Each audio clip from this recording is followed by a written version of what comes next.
Herkese merhaba arkadaşlar. Kanalıma hoş geldiniz. Bugün sizinle bu sevimli apliklerden öreceğiz.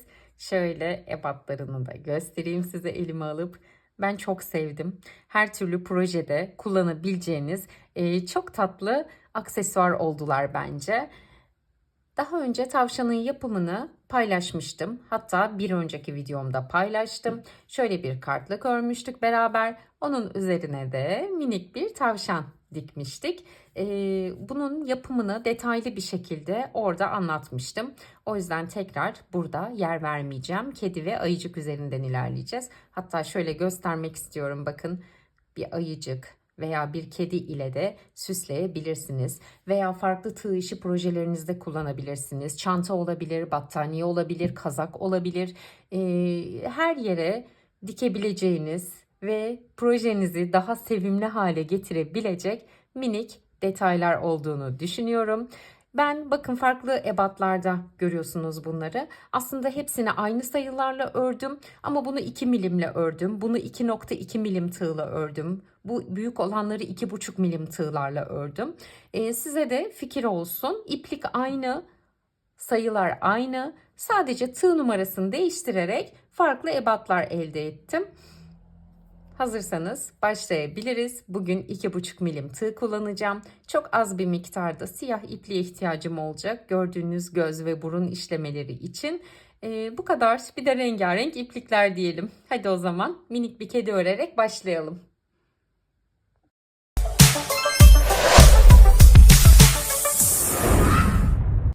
Evet, tarçın rengi bir iplik seçtim bu sefer. Ve 10 zincir çekerek örmeye başlıyorum.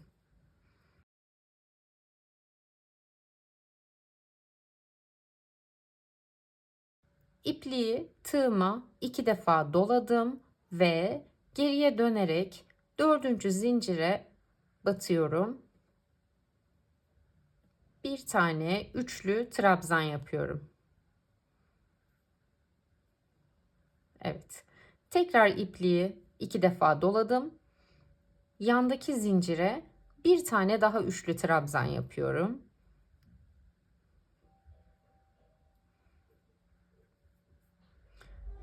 Şimdi bir sonraki zincire bir tane ikili trabzan, yanındaki zincire bir tane daha ikili trabzan, bir sonraki zincire bir tekli trabzan, sıradaki ilmeğe bir tane sık iğne. Bakın, en sonda bir tane boşta zincirim kaldı. O zincirin içine kedinin şu kafa kısmını öreceğiz. Bunun için 2 tane zincir çektim ve sonda kalan zincire aynı ilmeğin içine 3 tane ikili trabzan örüyorum.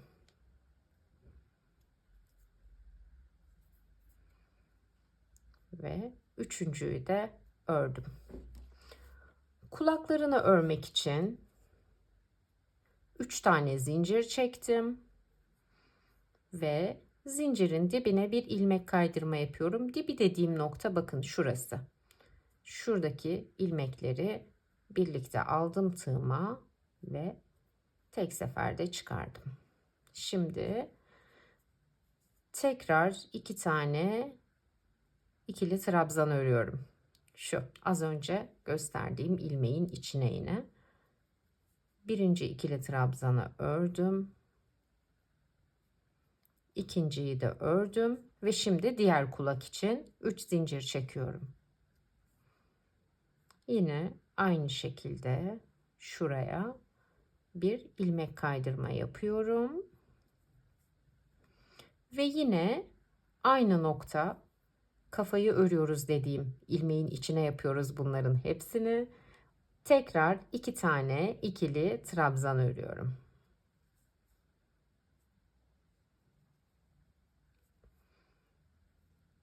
İkinciyi ördüm. Bir tane daha örüyorum. 3 tane olacak toplam.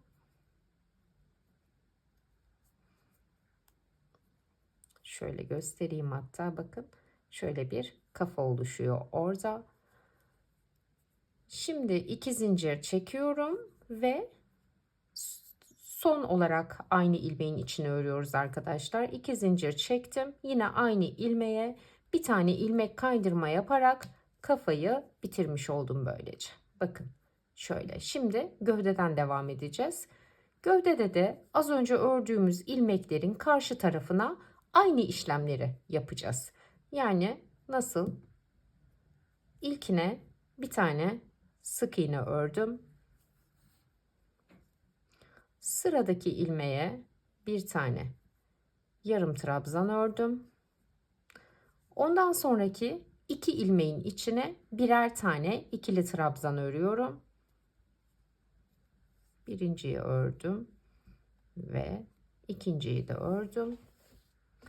Sonda kalan iki ilmeğimin içine de üçlü trabzan yapacağım birer tane.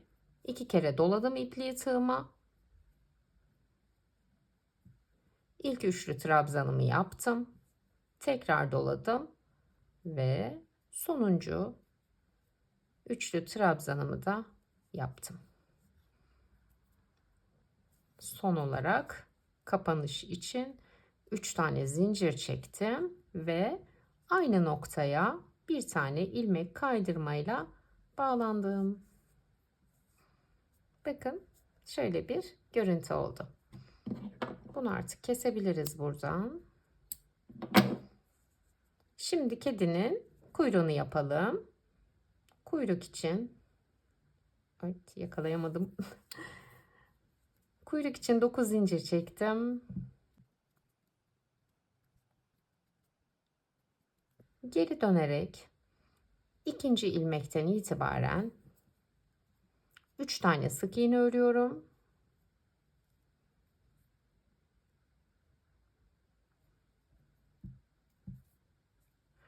Şu kalan ilmeklerin içine de birer tane, yani toplam 5 tane ilmek kaydırma yapıyorum.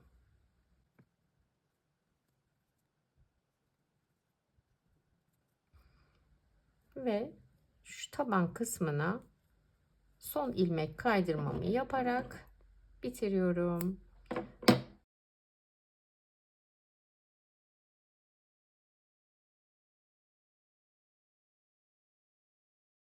Şimdi bunun için bir tane de boynuna papyon yapalım. Papyon için pembe iplik aldım ben.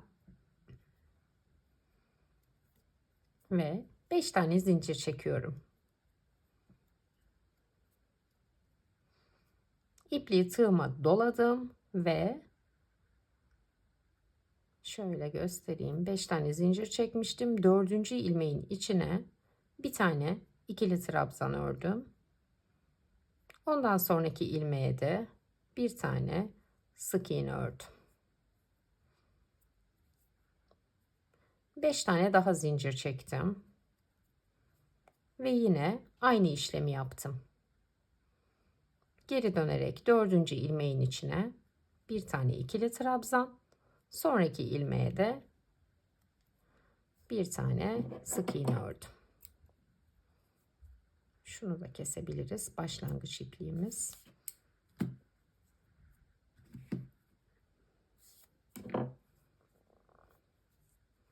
Şunu hafifçe bir dolayalım. Şöyle 3 tur doluyorum ben. Yeterli oluyor.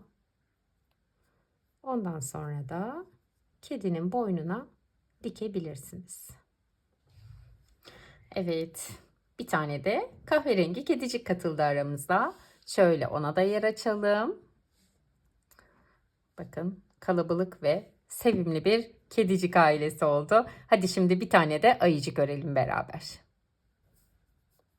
Ayıcık için de yine kahverenginin farklı bir tonunu kullanacağım ben. Ayıcığı sihirli halka içine örerek başlıyoruz. Halkamı yaptım. 2 zincir çektim ve halkanın içine 12 tane ikili trabzan örüyoruz. İpliği tığa doladım ve 2 seferde çıkardım. 2 tane ördüm. Toplam 12 tane ikili trabzan.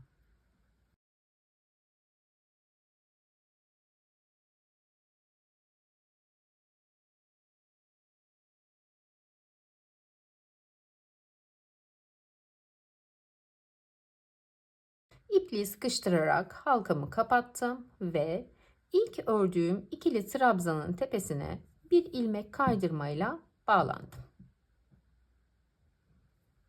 Bir tane zincir çektim ve zincirin dibinden itibaren örmeye devam ediyorum. Aynı ilmeğin içine 2 tane sık iğne ördüm.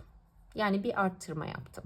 Şimdi bir tane daha arttırma yapacağım. Yine aynı ilmeğin içine 2 tane sık iğne ördüm. Şimdi bir tane sık iğne ördüm ve sıradaki ilmeğe bir tane ilmek kaydırmayla bağlandım. Şimdi ilmek kaydırma yaptığımız ilmeğin içine kulak öreceğiz. Bunun için 3 tane zincir çektim. İpliği tığıma 2 defa doladım ve aynı ilmeğin içine bir tane üçlü trabzan ördüm. Tekrar 2 defa doladım ve yine aynı ilmeğin içine bir üçlü trabzan ördüm.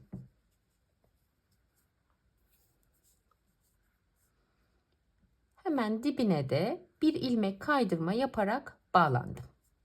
Bakın, bir ilmek kaydırma, 2 tane üçlü trabzan ve yine bir ilmek kaydırma. Bu işlemleri tek ilmeğin içine yaptık. Şimdi ilk kulağımızı oluşturduk. Şöyle göstereyim. Sıradaki ilmeğe bir tane sık iğne ördüm.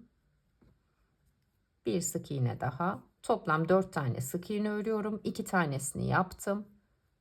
Üçüncüyü ördüm. Dördüncü sık iğneyi de ördüm ve şimdi diğer kulağı yapacağım. Bunun için yine bir ilmek kaydırma yaptım.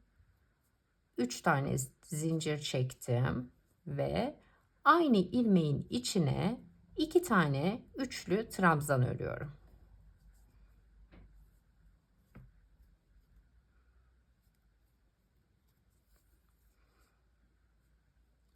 Yine aynı ilmeğin içine ilmek kaydırma yaparak kulağı tamamlıyorum. Bakın şöyle göstereyim. Sıradaki ilmeğe bir tane sık iğne ördüm. 2 tane ilmeğim kaldı boşta. Onların içine de arttırma yapıyorum. Yani bu ilmeğin içine 2 tane sık iğne ördüm. Sonda kalan ilmeğimin içine yine 2 tane sık iğne ördüm. Ve başlangıç ilmeğime ilmek kaydırma yaparak bağlandım. Bu kadar.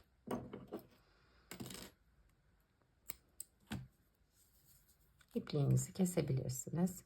Başlangıç ipliğimizi de kesebiliriz. Bakın. Şöyle minik bir ayıcık kafamız oldu. Şimdi şuraya minik bir burun örelim. Krem rengi veya beyaz bir iplikle.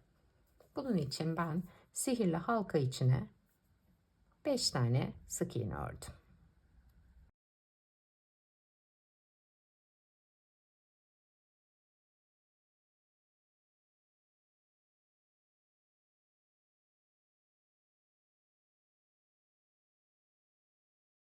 Evet, sihirli halka içine 5 sık iğne ördüm. Halkayı kapattım ve tam şuraya dikmek için hazırladım ama dikmeden önce şurasını işleyin. Siyah iplikle şuraya minik bir burun işleyelim tekrar. Ondan sonra burayı dikelim.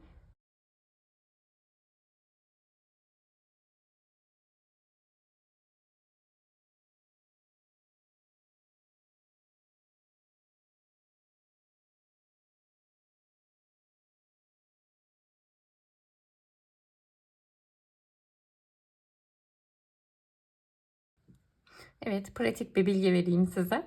Muhtemelen çoğunuzun aklına gelecektir ama siyah işlememi yaptıktan sonra ipliği arkaya geçirdim ve kesmeden önce gözleri de işliyorum. Ondan sonra siyah ipliği kesip burnu yerine dikeceğim.